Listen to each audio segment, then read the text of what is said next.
এই গল্পটির প্রথম পর্বটি আমার চ্যানেলে গতকালই আপলোড হয়েছে, আপনারা চাইলে সেখান থেকে দেখতে পারেন। মেরে ফেলবো তোর বাচ্চাকে, এখন যদি তুই আমাদের সঙ্গে না যাস। প্লিজ আমার সন্তানকে ছেড়ে দিন, আপনারা যা বলবেন আমি তাই করব। মেঘা ও লোকটির এমন কথা শুনে হাসি বলে উঠল, আশ্চর্য, আপনি আমার সন্তানকে কেড়ে নিলেন কেন? এছাড়া আপনারা কারা? আমরা কারা তোমার বউকে জিজ্ঞেস করো। কি ব্যাপার মেঘা, এই লোকগুলো কে, আর আমাদের সামনে এমন গুলি নিয়ে দাঁড়িয়ে আছে কেন? মেঘা নিশ্চুপ, চুপ করে থেকো না, সবটা সত্যি বলো মেঘা। সবকিছু জানার পরে তুমি কি আমাকে আপন করে নেবে আর কখনো? একবার যখন আপন করে নিয়েছি, ছাড়ার কোনো প্রশ্নই আসে না। বলো তুমি। আমি একজন মোস্ট ওয়ান্টেড ক্রিমিনাল। আমার সত্যিকার নাম হলো চৈতি খানম, এই রংপুর শহরের সব থেকে বড় মাফিয়া। আজ থেকে 3 বছর আগে 20টা বিজনেসম্যানকে হত্যা করেছি, যারা গরিবের হক মেরে খায়। এরপর থেকেই পুলিশ আমার পেছনে লেগেই আছে, তাই পাগলি সেজে আত্মগোপন করে রাস্তায় বসবাস করি। মেঘার মুখে এমন কথা শোনা মাত্রই সেখানে সবাই ভয়ে থরথর করে কাঁপতে থাকে। কি, তুমি সেই চৈতি যার ভয়ে থরথর করে কাঁপতে থাকে সবাই, যার কথা শুনলে মানুষের পেটের ভাত হজম হয় না? হ্যাঁ, আমি সেই চৈতি। তার মানে আমার বউ একজন ক্রিমিনাল?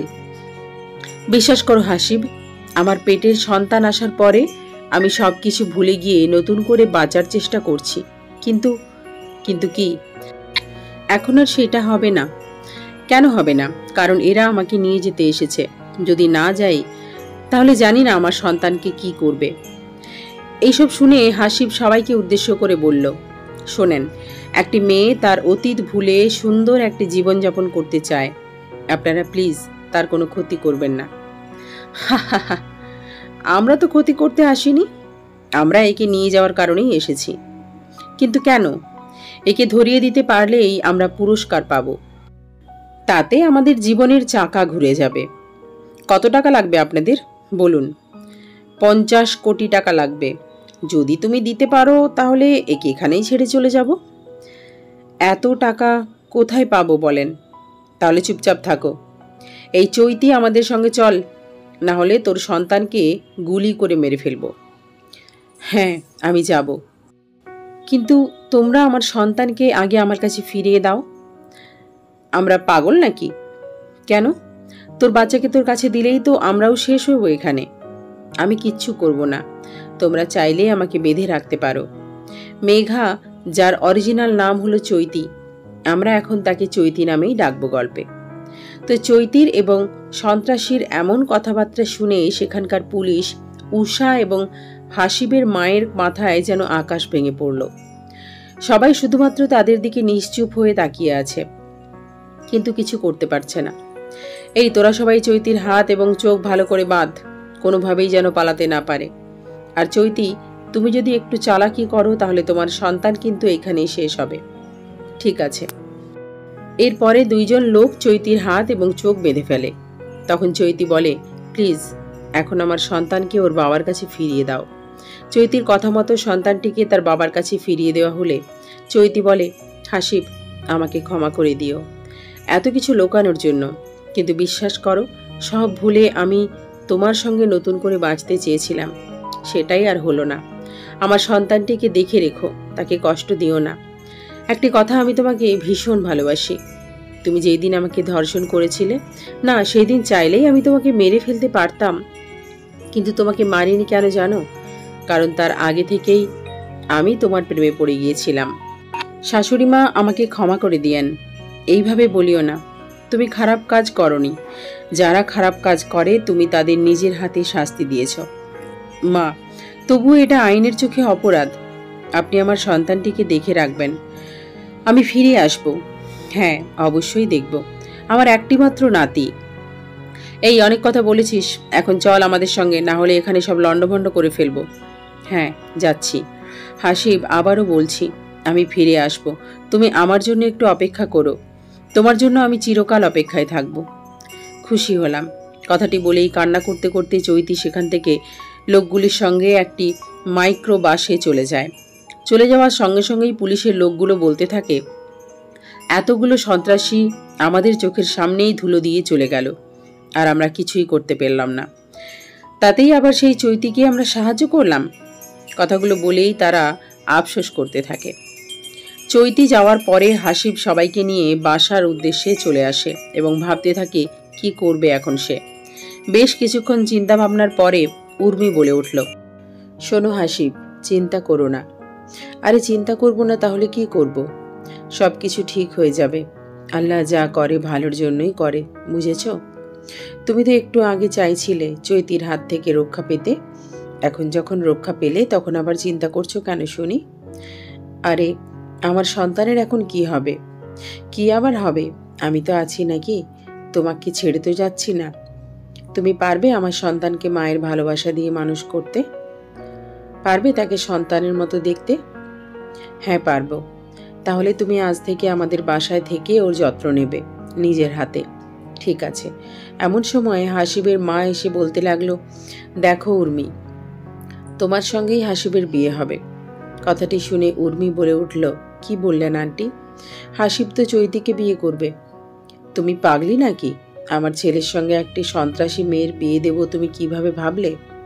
হাসিব, তুমি কি বলো এই সম্পর্কে? মা যেটা বলল সেটাই হবে। তাহলে তোমরা যে চৈতিকে কথা দিলে ও ফিরে আসলে সব ঠিক হয়ে যাবে। আরে পাগলি, পরিস্থিতি যেমন সেখানে তেমন কথা বলে বুদ্ধিমানের কাজ। এই সন্তানের কি হবে এখন? সন্তান যখন আমাদের তখন তো আমাদের দেখতেই হবে, তাই না? হ্যাঁ, সেটা ঠিক বলেছ। আমার আবার ভয় করছে যদি চৈতি ফিরে এসে সব জানে তখন। আরে পাগল নাকি? ওরা তো চৈতিকে মেরে ফেলার জন্যই নিয়ে গিয়েছে, বুঝেছ? তুমি কি করে জানলে ওকে মেরে ফেলবে? চৈতিকে নিয়ে যাওয়ার সময় একটি ছেলে কাকে জানি ফোন দিয়ে বলল, বস কাজ হয়েছে, আমরা একে মেরে ফেললেই তোমার কাছে যাব।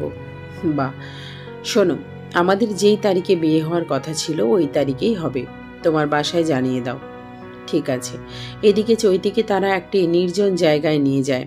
সেখানে গিয়ে তার চোখের বাঁধন খুলে দেওয়ার সঙ্গে সঙ্গে চৈতি দেখতে পায় তার নিজের বাবা গুলি নিয়ে একটি চেয়ারে বসে আছে। চৈতি জিজ্ঞেস করল, বাবা তুমি? কথাটি বলা মাত্রই ওর বাবা সেইখানেই চৈতিকে, বাবা তুমি আমাকে হত্যা করার জন্য কিডন্যাপ করেছ?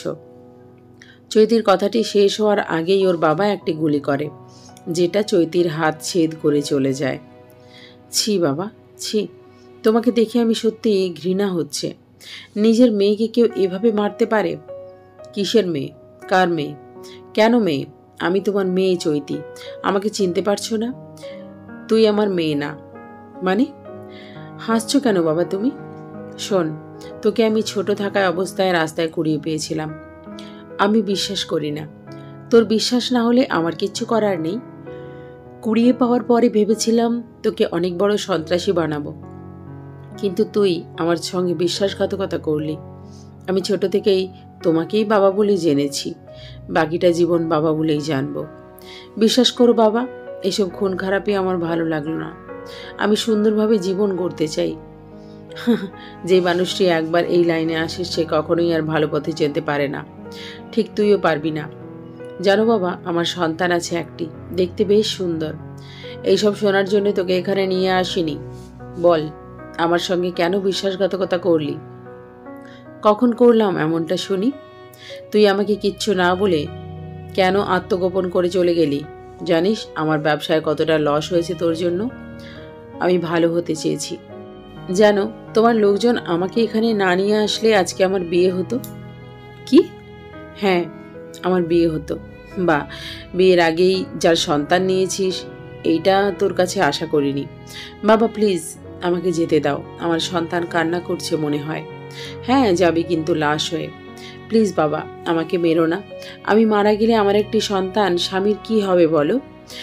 তোর এক কাজ করে দেবো, সেই কাজটি যদি তুই সম্পূর্ণ করতে পারিস তাহলেই মুক্তি পাবি।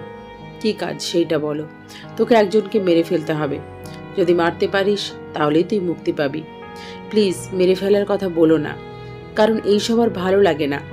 তাহলে এখন তোকে শেষ করে দেব, তোর সন্তানকে শেষ করে দেব আমরা। বাবা তুমি এমন কেন? একটু কি দয়া মায়া নেই তোমার মনে? হ্যাঁ না, তুমি তো এমন ছিলে না। এই বাজে কথা বন্ধ কর। আর শোন, তোকে কি করতে হবে। আমি কাউকে মারতে পারবো না। ঠিক আছে, আমার লোকজন তোর সেই জারজ সন্তানকেই মেরে ফেলুক তাহলে। কথাটি শুনেই চৈতি তার পালিত বাবার পা ধরে কান্না করে সন্তানের জীবন ভিক্ষা চায়।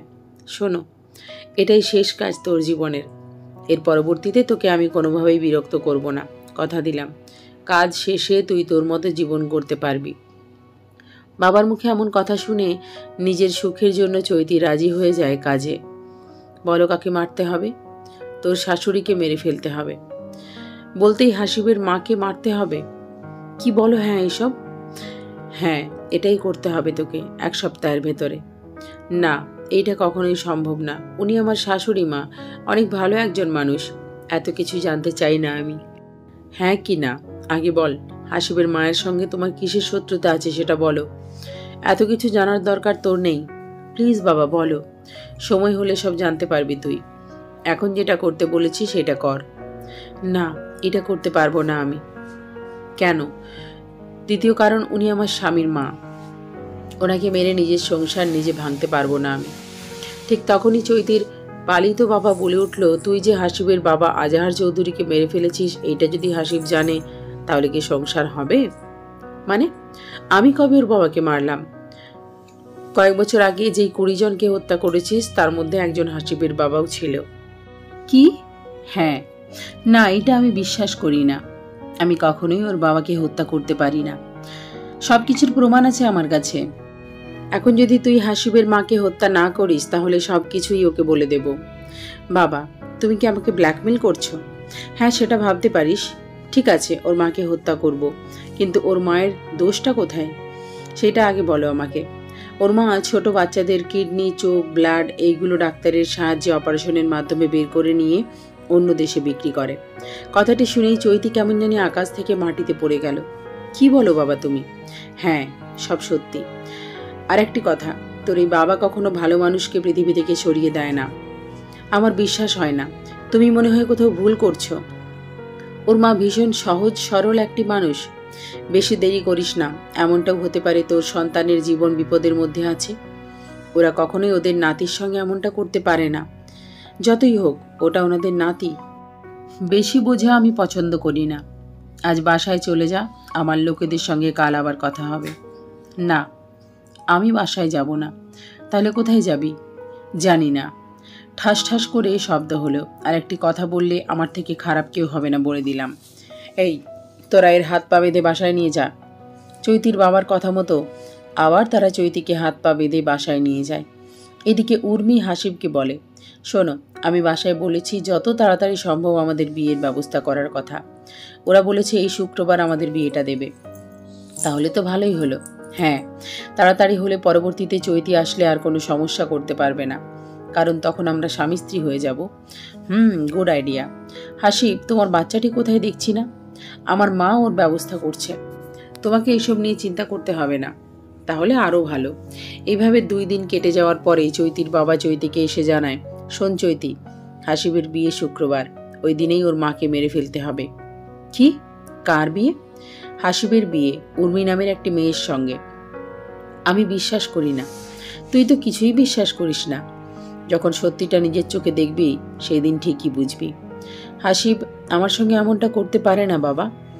সেটা শুক্রবারেই দেখতে পাবি। রেডি হয়ে নে, সামনের শুক্রবার। কথাটি বলেই চৈতির বাবা চলে যায়। আর চৈতি ভাবতে থাকে কি হচ্ছে এইগুলো তার সঙ্গে। এরপরে এইভাবে আরও 2 দিন যাওয়ার পরে সেই কাঙ্ক্ষিত শুক্রবার দিন চলে আসে। আজ চৈতির অনেক মিশন, তাই নিজেকে প্রস্তুত করে নিচ্ছে। অন্যদিকে হাসিব, উর্মিও বেশ খুশি তাদের আজ বিয়ে। তো সারাদিন প্রস্তুতি নেওয়ার পরে চৈতি যখন রাতে গোপন রাস্তা দিয়ে বিয়ে বাড়িতে ঢুকতেছিল, এমন সময় দেখে সেই রাস্তায় তার সন্তানকে। চৈতি সেই গোপন রাস্তায় ঢোকা মাত্রই দেখতে পায় একটি ছোট্ট বাচ্চার লাশ পড়ে আছে। বাচ্চাটির সামনে গেলে চৈতি দেখতে পায় এটা আর কেউ না, এটা তো আমার সন্তান। নিজের সন্তানকে এমন অবস্থায় দেখা মাত্রই কোলে তুলে নেয়। কোলে নেওয়ার সঙ্গে সঙ্গে আবার চমকে ওঠে, কারণ এর তো চোখ, কিডনি কিচ্ছু নেই শরীরে মনে হচ্ছে। নিজের সন্তানকে এমন অবস্থায় দেখতে হবে সেটা কখনোই ভাবতে পারেনি চৈতি। রাগান্বিত হয়ে আবার একটু সামনে যেতেই দেখতে পায় তার সন্তানের মতো আরও অনেক সন্তান পড়ে আছে। এইসব দেখে চৈতির বাবার কথা মনে হয়। সত্যিই তার বাবা কোনো মিথ্যে কথা বলেনি। চৈতি মন স্থির করে, ভেতরে ঢুকে সবাইকে মেরে ফেলবে, সন্তান হত্যার প্রতিশোধ নেবে।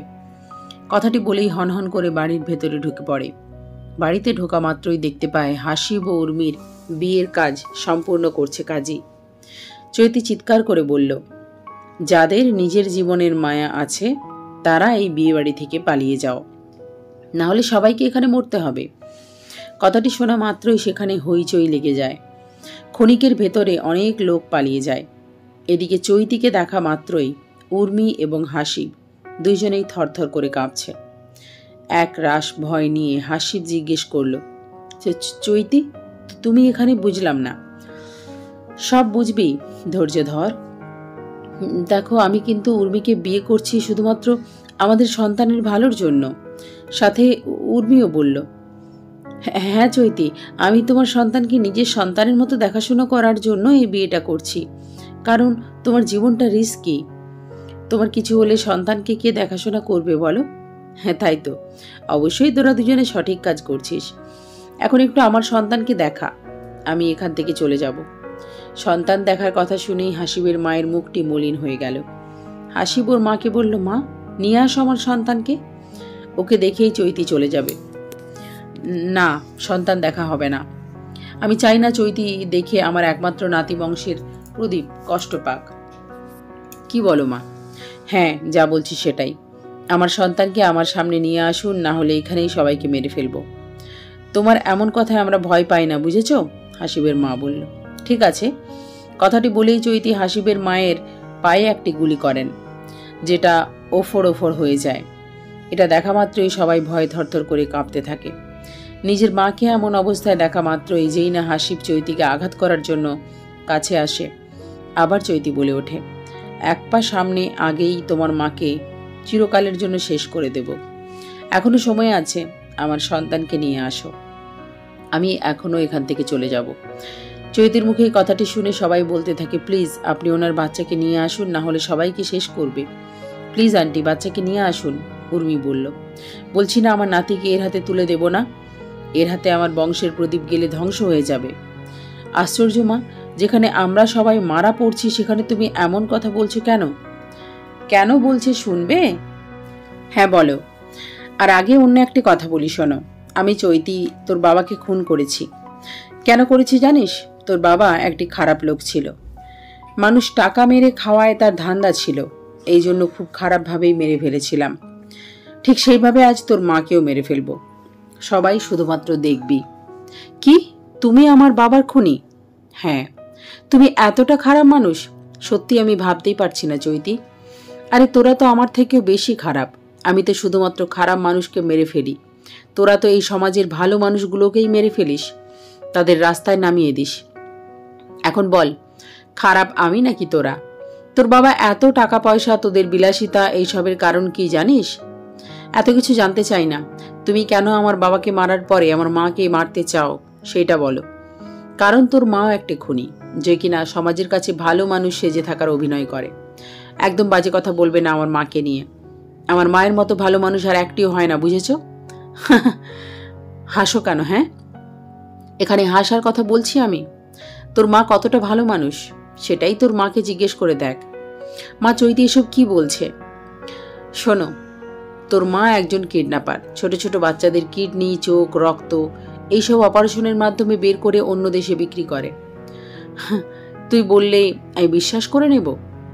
জানিস সেই দিন আমাকে কিডন্যাপ করেছিল হাসপাতালের সামনে থেকে কারা কারা করেছিল জানিস? তোর এই শয়তান মা আমাকে কিডন্যাপ করিয়েছিল। তোর মা আমাকে মেরে ফেলতে চায়।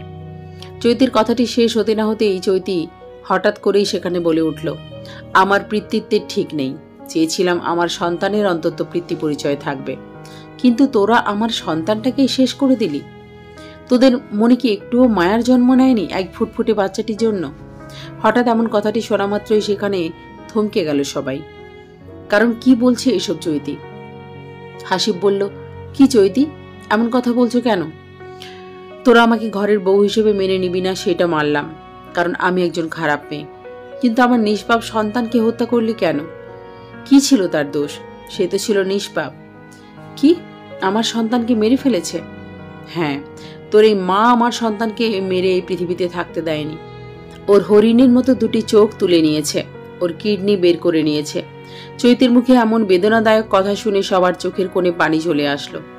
মা, তুমি কি সত্যিই আমার সন্তানের সঙ্গে এমন করেছো নাকি চৈতি মিথ্যে বলছে? হাসিবের কথা শোনার পরেও সে নিশ্চুপ হয়েই আছে। না, উত্তর দিচ্ছে না। মা, তোমার এই নিশ্চুপ থাকাটা কি সত্যি এটাই বোঝায় তুমি আমার সন্তানকে হত্যা করেছ? হ্যাঁ, আমি করেছি, কিন্তু এটা তোর সন্তান না। এই সন্তানের আসল বাবা হচ্ছে না, এটা আমার সন্তান। বলছি না এটা তোর সন্তান না? এত কথা বলিস কেন? হ্যাঁ, তাহলে কি ডাক্তার সেই দিন রিপোর্ট ভুল দিয়েছিল আমাদের? হ্যাঁ, কিন্তু একটি ডাক্তার কিভাবে ভুল রিপোর্ট দিতে পারে আমাদের শুনি? আমি ডাক্তারকে টাকা খাইয়েছিলাম, এই কারণে সে আমার কথা মতো রিপোর্ট দিয়েছে। কি? কিন্তু কেন এমনটা করলে তুমি? কারণ বাচ্চাদের কিডনি, চোখ, রক্ত এইগুলো একটু বেশি দামে বিক্রি হয়।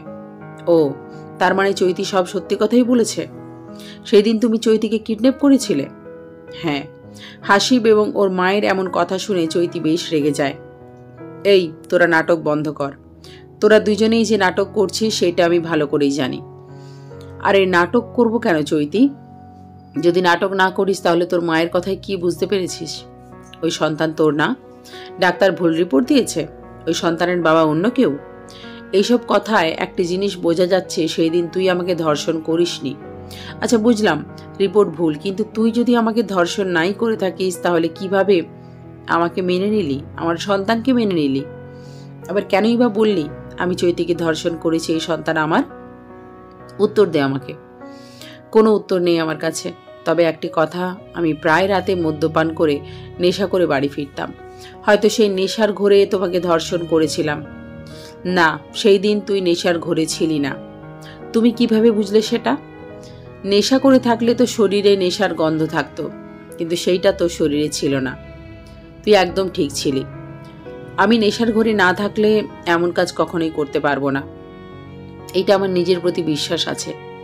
তোর কথা শুনে মনে হচ্ছে আমি মিথ্যে কথা বলছি, তুই সত্যি কথা বলছিস। আসলে তুই চাসটা কি?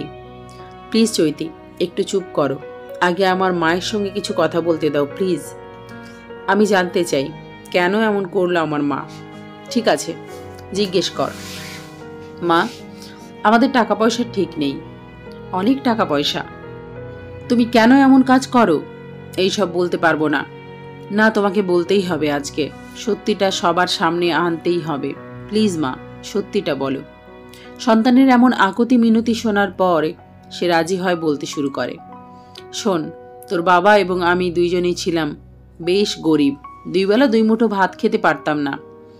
অনেক কষ্টে যাচ্ছিল আমাদের জীবনটা। হঠাৎ একদিন তোর বাবা আমাকে জিজ্ঞেস করলো, জমিলা, এইভাবে চললে তো আমার কিছুদিন পর মারা যাব আমরা। আমাদের কিছু করা দরকার, যে কোনোভাবে কোটিপতি হতে হবে। উত্তরে বললাম, কি করবে বলো? শোনো, আমি চুরি করব এখন থেকে, কারণ এই চুরি ছাড়া কখনোই সম্ভব না কোটিপতি হওয়া। সেইটা ঠিক বলেছ। এর পরবর্তী থেকে তোর বাবা চুরি করতে লাগলো। এতে আমাদের সংসার বেশ ভালোই যাচ্ছিল, কিন্তু আমাদের তো শুধুমাত্র ভালো গেলেই হবে না, আমাদের কোটিপতি হতে হবে। এরপরে শুরু হলো গরিব দুঃখীদের বুকে লাথি মেরে টাকা পয়সা নেওয়া। বেশ কয়েক বছর পরে আমরা অনেক টাকার মালিক হলাম। এরপরে তোরা আসলি পৃথিবীতে। তোরা কথাটি সবাই মাথায় রাখ। একদিন রাতে শুয়েছিলাম তোর বাবা এবং আমি। তখন তোর বাবা আমাকে বলল, শোনো, তোমার জন্য একটি কাজ নিয়েছি। কাজটি খুবই সহজ। বললাম, কি কাজ গো? আমার কিছু লোক ছোট্ট বাচ্চাদের কিডন্যাপ করবে। তুমি সেইগুলোকে হাসপাতালে নিয়ে গিয়ে ওদের চোখ, কিডনি, রক্ত সবকিছু বের করে অন্য দেশে বিক্রি করবে। এইগুলোতে বেশি টাকা। তোর বাবার এমন কথা শুনি আমি ওই টাকা লোভে পড়ে গেলাম এবং এই কাজ করতে লাগলাম। তারপর থেকে এই পর্যন্ত লেগেই আছি। এর মাঝে হঠাৎ তোর বাবাকে খুন করা হয়। সেই খুনিটি এই চৈতি করেছিল, যা আমি আগে থেকেই জানতাম, যার কারণে হাসপাতালে ওকে আমি কিডন্যাপ করিয়েছিলাম। তোরা সবাই ওকে মেঘা নামে চিনলেও আমি চৈতি নামেই ওকে চিনতাম। ভেবেছিলাম কিডন্যাপাররা ওকে মেরে ফেলবে, এতে আমার স্বামীর মৃত্যুর প্রতিশোধ নেওয়া হবে। কিন্তু কিভাবে যে বেঁচে গেল বুঝতেই পারলাম না। তাই ওর সন্তানকে কৌশলে আমাদের কাছে নিয়েছিলাম এবং পরবর্তীতে শেষ করে দিয়েছি আমি। এই হচ্ছে আসল কাহিনী। হাসিবের মায়ের মুখে এমন কথা শুনে উর্মি, যাকে দিয়ে হাসিবের বিয়ে হচ্ছিল, সে বলে উঠল, এই, আমি বিয়ে করব না। এত খারাপ মানুষ পৃথিবীতে বেঁচে আছে ভাবতেই পারছি না আমি। আসিফ, আমাকে মাফ করে দিও, এই বিয়েটা আর হবে না। জেনে শুনে একটি খারাপ ছেলেকে আমি বিয়ে করতে পারবো না। ছি মা, ছি, তোমরা এতটা খারাপ মানুষ, ভাবতেই লজ্জা লাগছে আমার। না জানি কত নিরীহ মানুষের জীবন তোমরা শেষ করে দিয়েছ। তুমি আমার সন্তানটাকেও এই পৃথিবীতে থাকতে দাওনি। ফুলের মতো নিষ্পাপ শিশুটিকে মেরে ফেলেছ। তোকে বলছি না ওই সন্তানটি তোর না, ওই সন্তানটি হলো। থামলে কেন বলো? ওই সন্তানটি কার? কে তার আসল বাবা? জানি না আমি। এত টাকা পয়সা থাকার পরেও এমন কাজ কেন করো তুমি মা? প্লিজ উত্তর দাও। কারণ আছে, যেটা তুই বুঝবি না। আশ্চর্য, আমি কি বাচ্চা নাকি যে বুঝবো না? আমাকে খুলে বলো সব কিছু। বললাম না বলতে পারবো না। ভালো, খুব ভালো।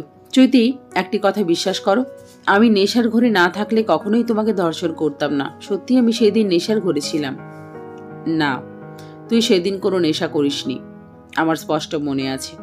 তাহলে আমি তোমাকে ধর্ষণ করিনি। হয়তো আমার মতো দেখতে অন্য কেউ আছে। আমি সব পছন্দ করি, কিন্তু নাটক পছন্দ করি না একদম। তোরা যে কি প্ল্যান করছিস সেটা আমি ভালো করেই জানি, বুঝেছিস? সত্যিই কোনো প্ল্যান করিনি। ওয়েট, একটা জিনিস দেখাচ্ছি। কথাটি বলেই চৈতি তার ব্যাগ থেকে একটি জিনিস বের করে, যা দেখে সবাই। আজকের গল্পটি এখানেই শেষ করলাম। দেখা হবে খুব তাড়াতাড়ি পরবর্তী পর্বের জন্য চ্যানেলটিকে অবশ্যই লাইক সাবস্ক্রাইব করে পাশে থাকবেন। নমস্কার।